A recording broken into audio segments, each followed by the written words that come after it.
God damn, what could we be doing today? The SS with what? Some 2020 or 2019 Silverado big brake calipers on the SS? Oh yes sir. How's it going, you guys? It's your boy Zilla back at it again with another vlog for you guys. Today, as you guys saw already, we're gonna be doing not the big brake kit, but pretty much mocking everything up for the next video. Today I'm pretty much just gonna be prepping up the calipers, primering them, painting them, clear coating them, and then we do have something else coming on the truck, or going on the truck today, and let me show you guys what that is. As you guys know, one day I just woke up and decided to start ordering parts, which is a bad habit, and it has to stop because I've been ordering a lot of stuff that I'm just like, why did I order this? And then I see it in the office and I'm just like, man, I should probably return it, but then I don't return it because it's you know, a lot of peer pressure from my dad and everyone else here at the shop. So I'm just like, maybe I shouldn't. So yeah, what I have here with me right now, let me put my address away. You guys gonna start stalking me and stuff. PCM of NC did it again. Convinced me to get their transmission oil cooler. As I've been saying, I've been needing one. Not because there's anything wrong with the transmission. It's just I'm eventually gonna start toying with this or with the Trailblazer. I don't want anything to happen to it. So yeah, this is the one that goes in the brake duct. So I'm gonna have to take off the fender liner and get to that right away, and I'll show you guys how to mount it. So let's get to it, and hopefully we can finish this in like an hour, maybe less. Let's get to it. Well, we already had the wheel off because of these bad boys. So supposed to take off the inner fender, but I just scooted off to the side because half the shit is broken, so which I do gotta replace eventually. Let's see here. We follow the instructions, which I don't have the bag full of all the stuff that I need. We just gotta pretty much open this section up because, like I said, it's a brake duct transmission oil cooler, which is gonna be right here. So all the air coming in through the front of the bumper is gonna come in through there. Supposedly it's supposed to hit the oil transmission cooler, so let's hope it does do that and it doesn't blow it up. So let's get to it. So I brought you guys with me instead because I guess we're gonna have to assemble the oil cooler first, which makes sense. So let's get to that. Put this stuff away. Pretty much what it's telling us to do is that this one's pretty much gonna go over here, and then this bracket, which is pretty much like a triangle, is going to go like this on this side. But before we do that, we are going to insert these fittings. Put some Teflon tape on them bad boys, so that way there's no leaks. Which, knowing my ass, there's probably gonna be a leak somewhere. So let's see here. I hate working on Teflon tape, especially on a windy day. It doesn't help at all. So let's not be too cheap and too generous with it, because yeah, too much Teflon tape on there could actually start a leak, believe it or not. But let's just be about that. Sorry if I'm not showing you, but just bear with me.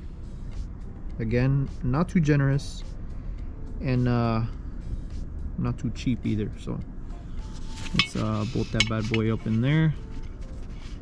So it's telling us to or the instructions are pretty much telling us to not tighten it all the way, because we have some stuff to do first. So about right there. Has to be pointing down though, so let's finish pointing that bad boy down like that. And then these, it doesn't even tell me what to use for the brackets. 5/8 bolts.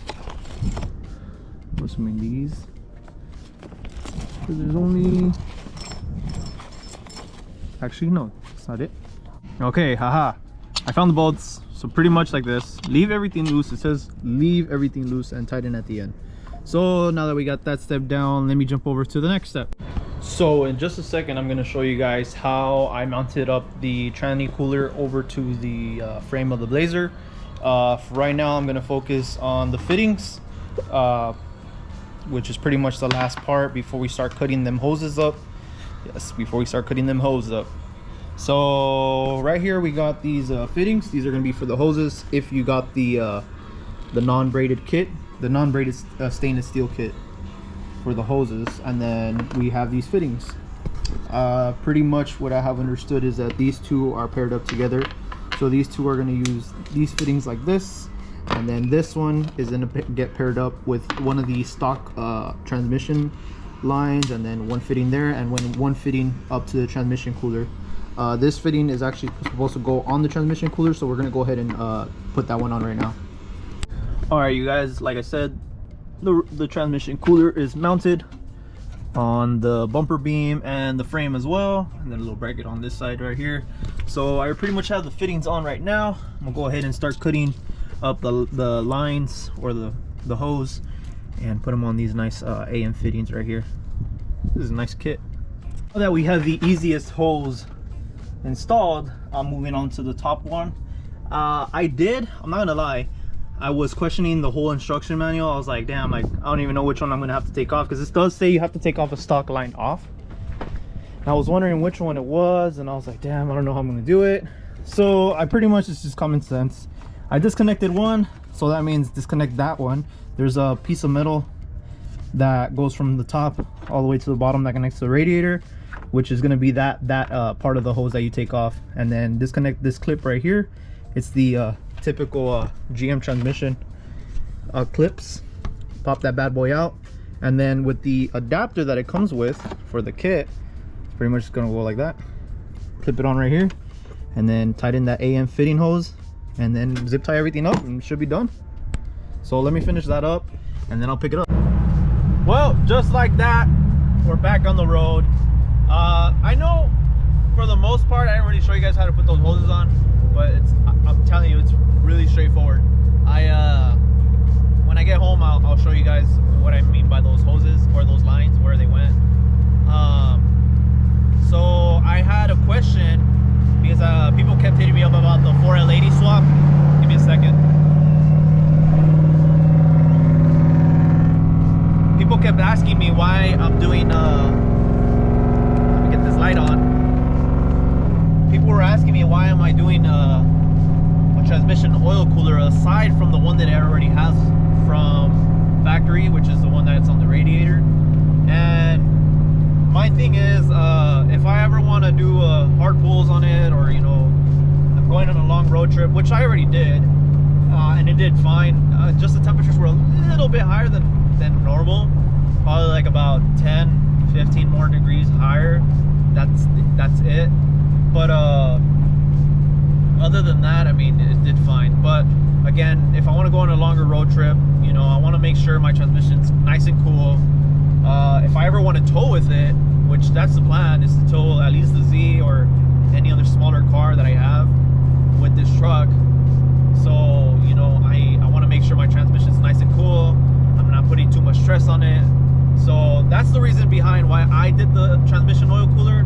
But everyone has their, you know, different opinions.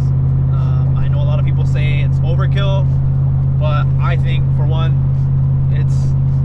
I paid $270 for it, so it's not bad for an intercooler. A transmission cooler that's pretty much plug and play, comes with instructions, has everything you need. It's just gonna take some time doing it. Probably takes you like an hour, 2 hours at most. But other than that, it's plug and play. All right, you guys. Well, yes, we did finish the transmission oil cooler.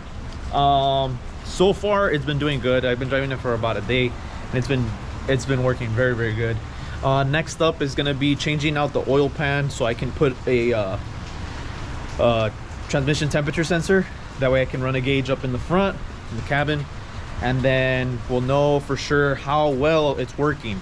But I can tell you guys it is working for sure, because I went down here in the brake duct and touched the intercooler. Let me get my flashlight out. You guys can see that right there. Perfectly good. I touched it a couple of times after a drive on the freeway, and you know what? It gets nice and warm, but not too hot, you know. So that's the good thing. That's what we want. Let's get that nice airflow as well from the brake duct. The lines I've had no issues with the transmission line right here. No leaks as well. I've been checking it out every so often. So yeah, highly recommend this kit from PCM of NC.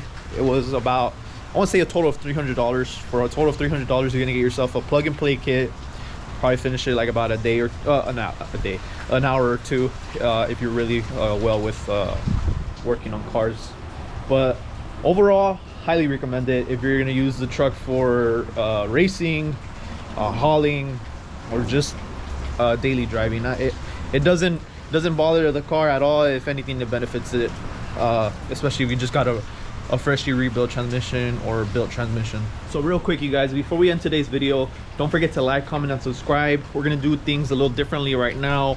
A couple of days ago, I uploaded a picture on my Instagram story, and I guess there's these little icons that let you ask questions, and I asked you guys if or I told you guys to ask me a couple questions regarding the Trailblazer, and I'm gonna answer 3 of those questions. I got a couple of them, a lot of weird ones too, but I'm gonna give you guys 3 questions. So first one is going to be, what are your future plans with the Trailblazer Super Sport?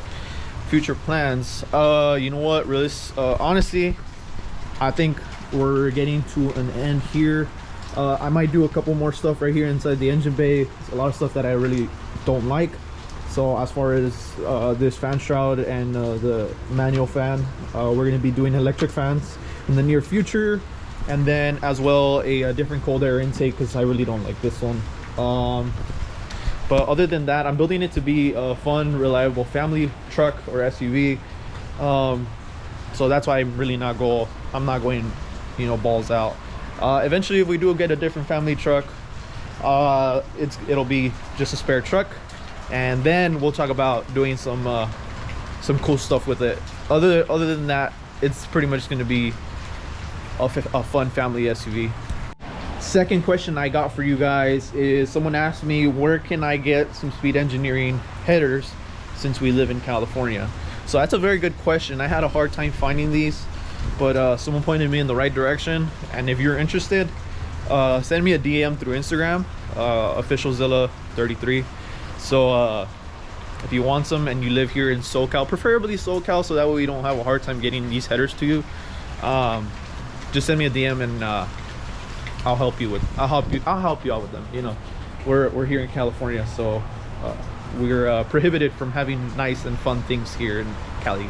So for my Texas people and my other state people, you guys are lucky, but here in Cali we have to deal with a lot of dumb things. But anyways, yeah, just send me a DM and I'll help you guys out with that. Third question I got is regarding the big brake kit for the Trailblazer SS. I'm using a big brake kit, or not even a big brake kit, it's a caliper front brake kit from a 2019 and up Chevy Silverado. You can find those on the Silverados, Tahoes, Suburbans, Colorados, and I believe that's it. Oh, and the Escalades. But if you really just want a simple platform to find them off of, is Silverados. You can find them at well, it's really hard to find them at a junkyard, but if you know a place that has brand new cars that are, you know, totaled, hey, by all means, go ahead and grab them. I picked these up for about $400, and I got another set of them coming in for another $400 that I spent on them. I did get them with the brand new brake pads and pretty much everything, all the hardware that you guys saw. I got them. So if you see someone selling them for $700, $800, good luck. But you can find them cheaper, and they're not that expensive either. So look on OfferUp, Facebook Market, and then just try to negotiate with people. A lot of people are out there trying to rip people off, and I almost got ripped off. I almost bought some for $800, which is why I'm telling you guys, $800 is, you know, a little bit too much. But I got mine with low miles. I saw from what car they came out of, which was a Silverado, and it was a very low mileage Silverado, which is why I kept the brake pads, and $400. So I can't complain. They're out there, so don't get ripped off. Well, you guys, that's pretty much it for this one. Next up, I got to do these. I didn't show them to you guys, but I got some retrofitted headlights with the edged what's it called, projector. I got them etched up with the honeycomb, and then I gotta plug in these halos, which is with these plugs up here. I have the remote inside the car, so I gotta plug them in and everything. So yeah, got some carbon fiber inside, and I got something else coming for the Trailblazer as well. We'll probably do that one soon. I guess it's not finished yet because of the weather. So other than that, I will catch you guys on the next one. Don't forget to like, comment, subscribe. Peace.